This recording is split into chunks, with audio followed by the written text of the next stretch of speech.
If you're a yoga teacher listening to this, don't wait around for studios and gyms to open back up and to invite you back to teach. It's time to take charge of your career. Hi, my name is Arundhati, and you're listening to the Let's Talk Yoga podcast. I'm an ex-Bollywood dancer turned yoga and wellness educator. I've built a 6-figure business as an immigrant, woman of color yoga teacher with no business background, no handstands, pure instinct, and the free information found on Google. If you love doing yoga and you dream of teaching it someday, this podcast is for you. We go over everything from doing and teaching yoga to scaling a small business, living a modern yoga lifestyle, and so much more. You'll find interesting, fun, raw conversations along with some tips, tricks, strategies, and insights in this podcast. So grab your cup of chai and let's jump in. Hello, and welcome back to another episode of the Let's Talk Yoga podcast. I'm your host, Arundhati, and I'm so excited that you're back. If you're a yoga teacher, you probably already know how hard it is to find a good teaching job. The pandemic that's going around has definitely made things a lot harder for all of us who teach yoga. Many studios across the country, like mine, have closed. And as I record this, some states are in the process of opening back up, or at least here in the United States. But even then, every week, I hear so many studios all over the globe just closing down. I'm part of a wonderful yoga studio owners group on Facebook, and it's heartbreaking every week to see many teachers and studio owners just throwing in the towel after years of doing this. So I want to use today's podcast to spark some ideas as to how, as yoga teachers, we can keep teaching yoga, keep our skills really sharp, and potentially generate revenue from some unconventional sources during the pandemic. As yoga teachers, we need to start thinking out of the box and exploring opportunities that lie outside the traditional establishment of a yoga studio or a gym. Those of you who are lucky enough to be currently teaching and making a revenue from your job right now, great. But there are hundreds and perhaps thousands of teachers all over the globe right now who are looking for more opportunity. If that's you, this conversation is great for you. There's a lot of ground that we'll cover in today's episode. So I've created a free downloadable PDF so you don't have to take notes. In today's conversation, I hope to get the wheels turning in your head and to put you in the driver's seat for your yoga career. You can grab this free download at our website, letstalk.yoga. Okay, so just head over there and you'll find this freebie under episode 2. Now, most yoga teachers get stuck because they depend on the traditional model of teaching at a gym, a studio, a community center, right? There's no guarantee that when things open up and go back to normal, whatever that means, that your job will be waiting for you. So I want to give you some ideas of unconventional places that you can teach yoga at. And not just that, I'll also be telling you how to approach them, what's the best way to get in, what to offer, should it be a paid assignment or free, and so much more.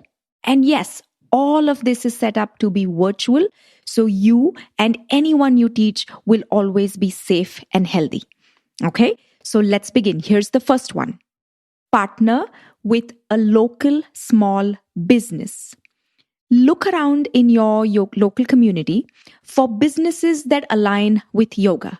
For example, it could be a local apparel store, a juice shop, a cycle store, a long-time local coffee house, a bookstore, a chiropractor, a PT clinic, your favorite restaurant or ice cream place.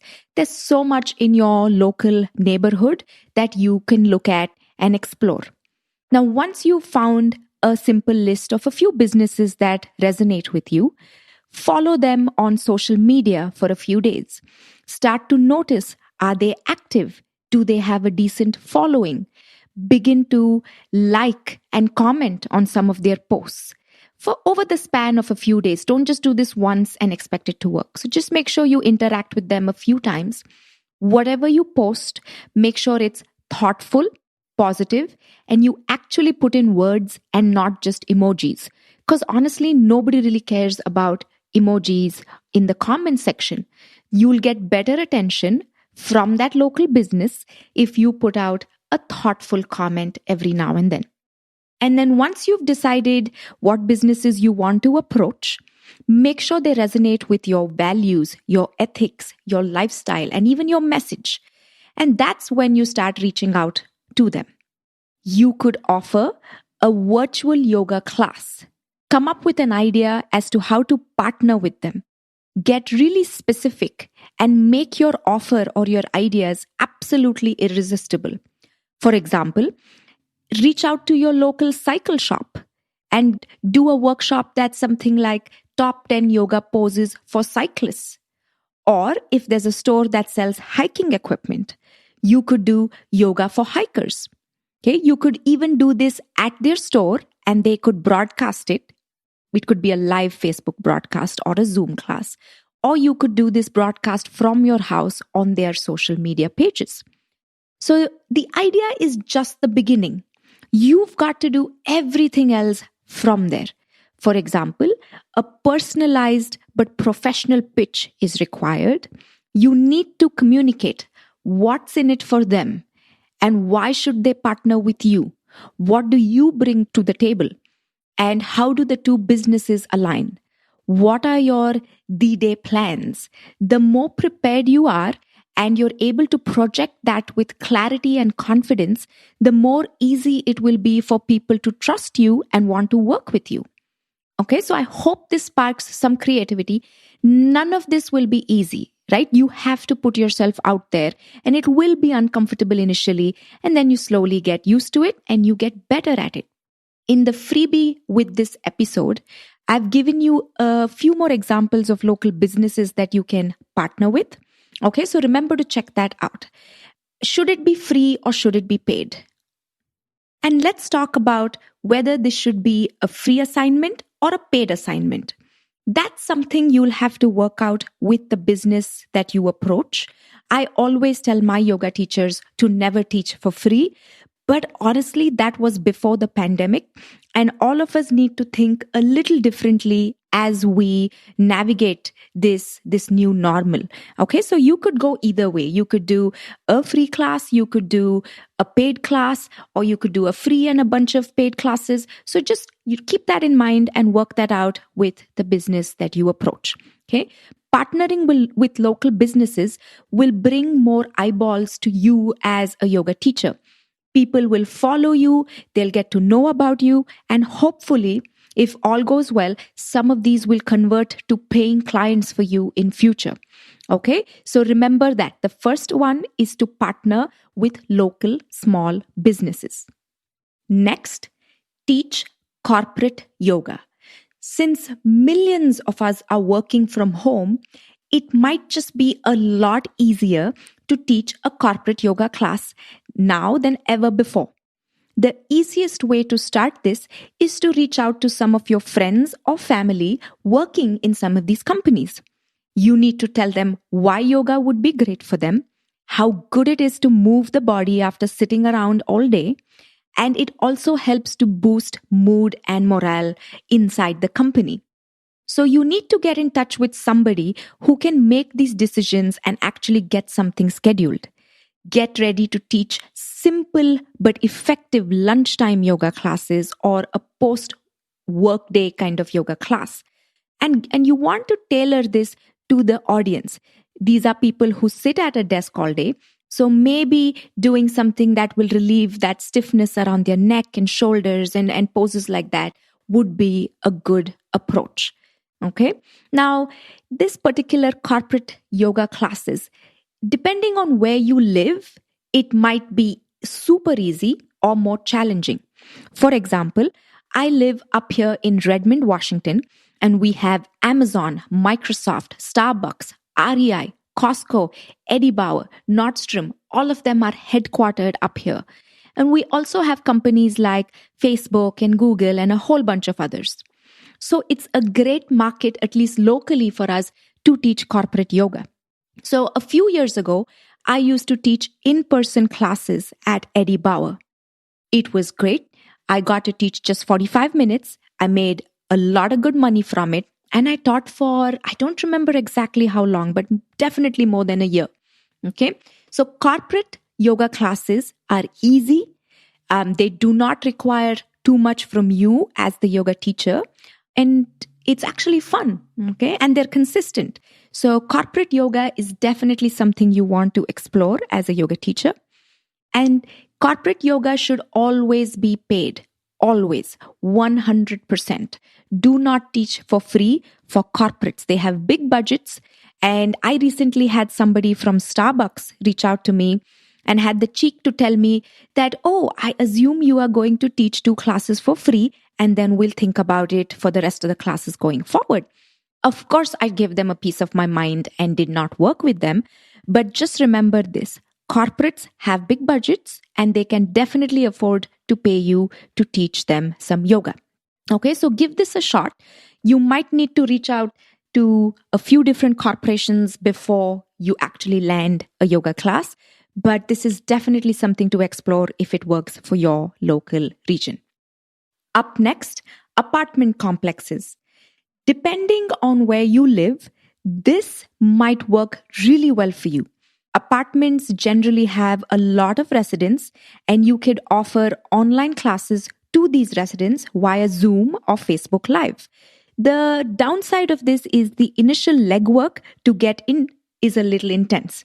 But all you need is for 1 or 2 apartments to say yes. Now, how do you go about this? The leasing office has employees that you could reach out to and share the idea of keeping their residents moving, fit and healthy during the pandemic. A lot of apartment gyms, if not all, are currently closed because of the pandemic. So the residents are actually looking for ways to keep active. And for the apartment, the more engaged they can keep their residents, the greater chances of them renewing their leases, right? So you want to try this. Many, many years ago, about 7 years ago, when I moved to the US and I lived in my first apartment, I used to teach summer yoga classes just to keep my teaching skills sharp and as I got settled into the new country. So it worked great for me. I'm still in touch with some of those students 7 years later.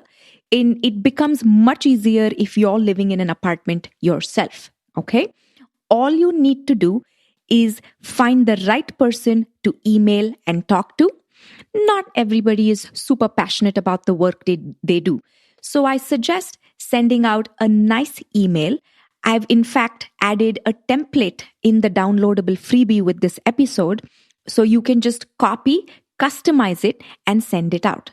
The most important thing in this particular apartment complex outreach is to follow up with them. Don't just send out one cold email and wait for magic to happen and for everything to align. You want to wait for a couple of days, send another email out, and then call them or reach out to them via Facebook. So I've added a few templates and this email chain in the download below for you to follow. And try this with a few apartments and someone will respond. Okay, whether they say yes or no, but at least somebody should respond. Again, the legwork for this one is pretty high, but it comes with great returns. Your class at these apartments could be a one-time thing, or you could offer a series. Now that's where you'll need to brainstorm and see who you're approaching and what would work for them. People who attend these classes, they can follow you on social, and who knows, they may eventually convert to private clients or semi-privates. Okay, so it's a great opportunity. Don't take this lightly. It will work if you can get hold of the right people. Okay, this needs to be, I would say, ideally paid, but you could offer a free class and then a paid series. That's between you and the apartment, but you can definitely get paid for these classes. Up next, Summer camps. There are two ways you could look at this. The obvious way of leading summer camps for children and teenagers. These camps would, of course, have a start and end date. And summer camps are great because you could potentially charge a higher dollar for this and run the same series a few times in summer. They could be online, they could be probably outside, as long as you are complying with the legal requirements of social distancing in your state. But what if we thought of trying a summer camp for adults with a tagline that says, "Who says kids should have all the fun?" or some such creative fun call out. You could even try offering a family yoga summer camp. These are great because they're paid. You could make it a weekend. You could make it a one-day thing. It could be a week long. The possibilities here are endless. Okay, so give this some serious thought. Okay, are you a teacher who can do summer camps? Do you want to teach kids yoga? Do you want to teach an adults summer camp? Okay, for example, I know I do better with adults, but one of my yoga teachers at the studio, she does great with children. So anytime I get requests for kids yoga, I send them straight to her summer camp. So just think about this. Of course, it won't work for everybody, but it's a great idea as you'll make some good money in a short amount of time. And there are thousands, millions of parents out there right now who are looking for opportunities for their children to have them exhaust that energy as well as get them to learn something at the same time. And yoga is a great fit. Okay? And lastly, neighborhood groups. Remember something called Facebook? I really hope you still have an active account.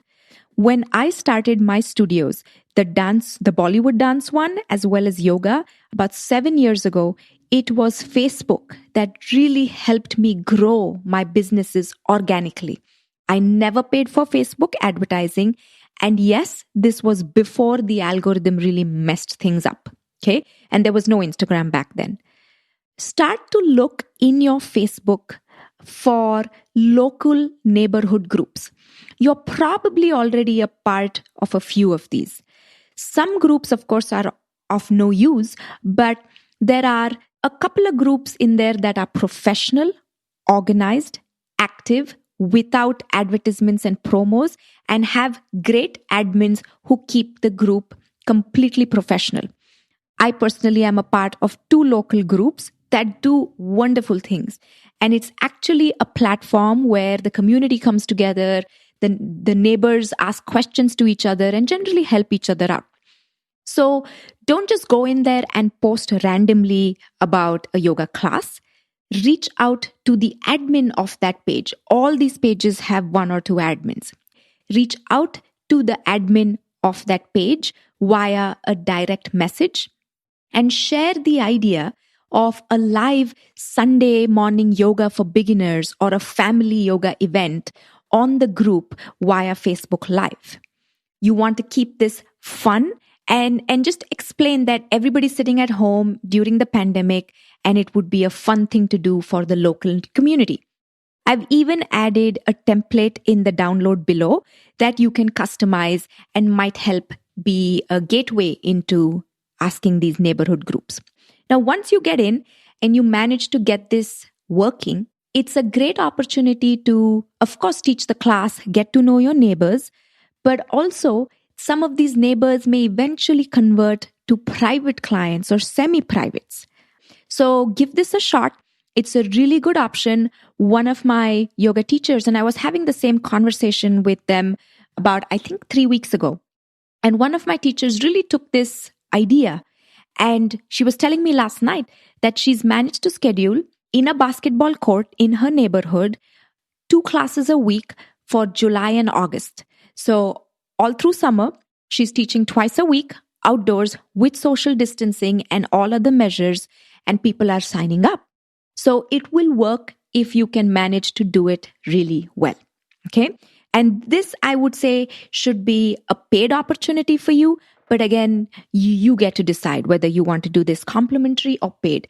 Just make sure you are approaching your neighborhood groups and not just some random place that's not local to you. Just if you live in it, it's easier to offer it to your neighbors. Okay. So I hope that helps. So let's do a quick recap of the 5 unconventional places to teach yoga at. First, partner with a local small business. Next, teach corporate yoga. Third, try apartment complexes. 4, teach summer yoga camps. 5, explore neighborhood groups. Let me tell you this. The rest of 2020 is unpredictable for us as yoga teachers. And who knows what 2021 will be like? It'll probably bring its own challenges. But if you can stand on your head, contort your body into different shapes, you've got this. It's definitely not going to be easy. It's going to be different, and it's going to be new and maybe uncomfortable. But we can move through this if we just try to think a little out of the box. I'd love to continue this conversation with you over on Instagram. Find us at the Let's Talk Yoga podcast or Arundhati Bait Mangalkar. If you are looking to grab that free download with this episode, just head to our website, letstalk.yoga, and you'll find your free download waiting for you. If you've done something during this pandemic that has worked really well for you, or you're looking to reach out to a community for a little bit of support, or you want to share your ideas with someone, feel free to talk to us on Instagram. I'll see you next week with a brand new episode. Until then, enjoy your day. Bye-bye.